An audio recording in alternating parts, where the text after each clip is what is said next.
अच्छा, तो आज हम चैप्टर नंबर 4 देख रहे हैं पीएसटी और जीएसटी के हिसाब से क्लास 7 का। तो चैप्टर नंबर 4 का नाम है एक्सपोनेंट्स।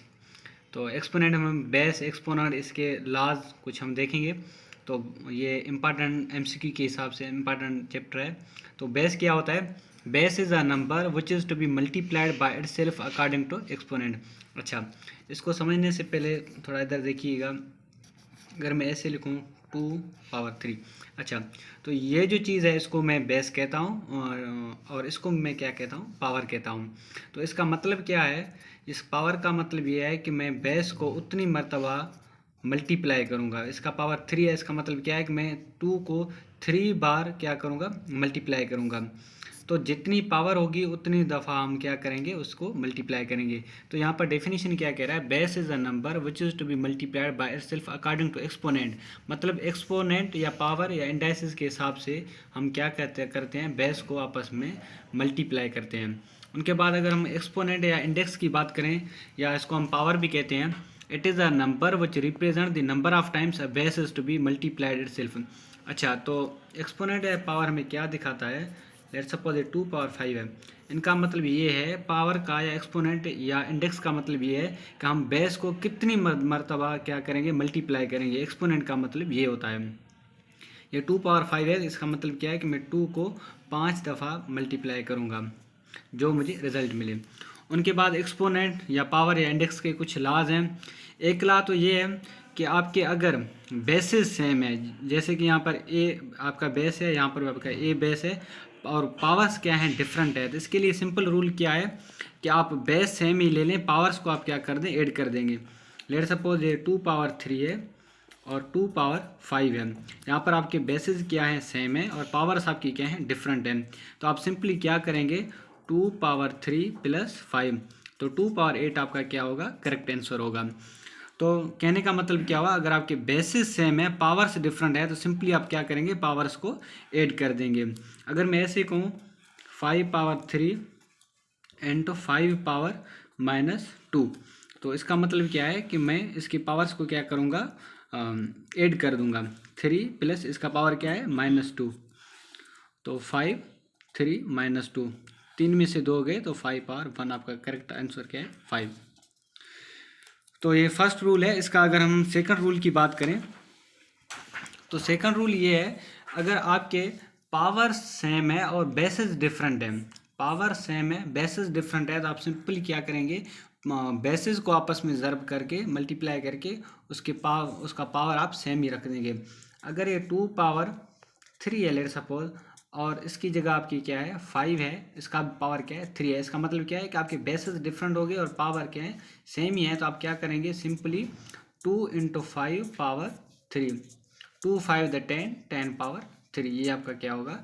ये एक दूसरा रूल है कि अगर आपके बेसिस डिफरेंट है, पावर सेम है, तो आपको सिंपली बेसिस को आपस में मल्टीप्लाई करके पावर सेम ही रखनी होगी। उनके बाद एक क्वोशंट रूल है, अगर आपके बेसिस सेम है और वो डिवीजन में है, उसकी पावर सेम है, तो आप क्या करेंगे? पावर्स आपके डिफरेंट है, बेसिस सेम है, तो सिंपली आप बेस रख के उसमें से m से आप n माइनस कर देंगे।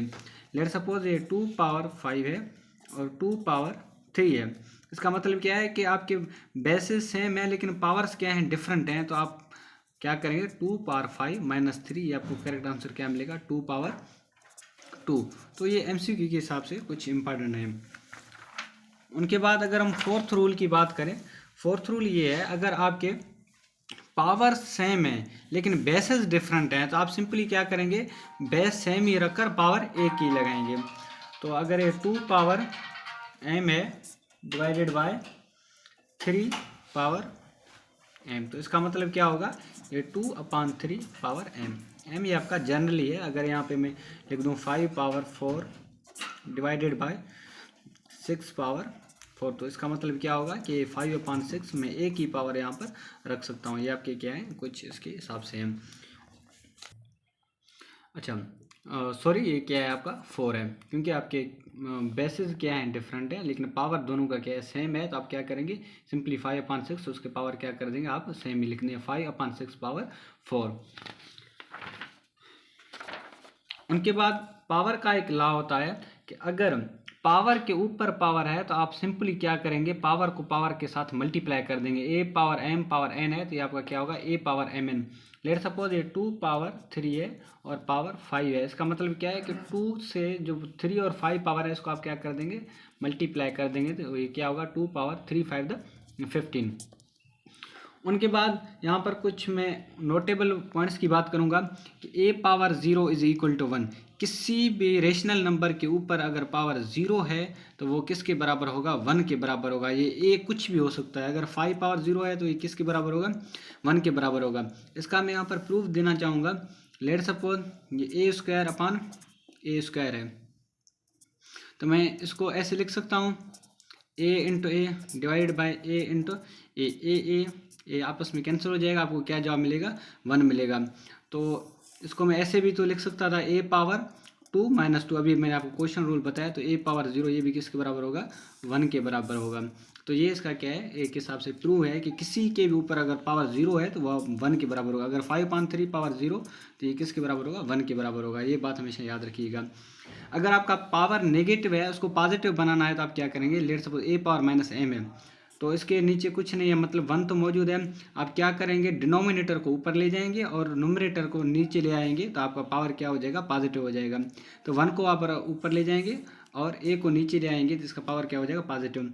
अगर मैं ऐसे लिखूँ 5 पावर माइनस 2, इसका मतलब क्या होगा, 1/5 का स्क्वायर। तो मैं इसको ऐसे पॉजिटिव कर सकता हूँ। अच्छा, वैल्यू ऑफ एक्स हमेशा याद रखिएगा कि ये एक इम्पॉर्टेंट है।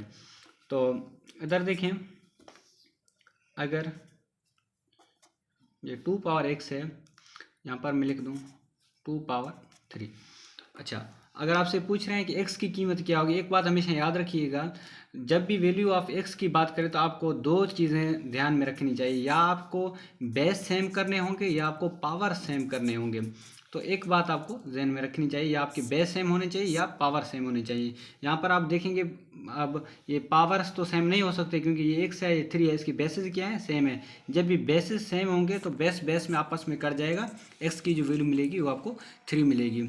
अगर मैं यहाँ पे लिखूँ 8 power x is equal to 2 power 4, यहाँ पर पावर्स आपके क्या है, x है, यहाँ पर 4 है, मतलब इसकी पावर्स तो सेम नहीं हो सकते। तो हम क्या करेंगे, इसके बेसिस को क्या करेंगे, सेम ही करेंगे। तो मैं 2 को ऐसे 8 को ऐसे लिख सकता हूँ, 2 इंटू 2 इंटू 2, इसके आप क्या निकालेंगे, फैक्टर्स निकालें, 2 टू द 4 4 टू द 8।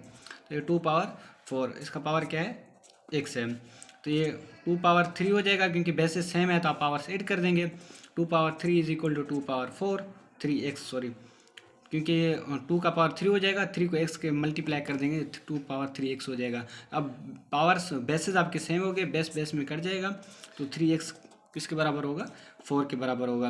आपको x की कीमत चाहिए, 3 यहाँ पर क्या कर रहा है, मल्टीप्लाई कर रहा है, तो इधर जाकर क्या करेगा, डिवाइड करेगा। आपको x की वैल्यू आपको क्या मिली है, 4/3 मिला है। तो ये आपके क्या हैं, x के हिसाब से कुछ आपके थे। अगर मैं ऐसे लिखूँ 5/2 power x plus 1 is equal to 5/2 power 3, तो यहाँ पर क्या है, बेसिस आपके सेम है तो बेस कट जाएंगे। x प्लस 1 किसके बराबर होगा, 3 के बराबर होगा। ये x, आपको x की कीमत चाहिए, यहाँ पे ये प्लस 1 है, उधर जाइएगा तो ये क्या करेगा, 3 माइनस 1, तो x की कीमत आपको क्या मिलेगी, 2 मिलेगी। तो इस तरीके से आप क्या कर सकते हैं, x की कीमत फाइंड आउट कर सकते हैं। Thank you for watching.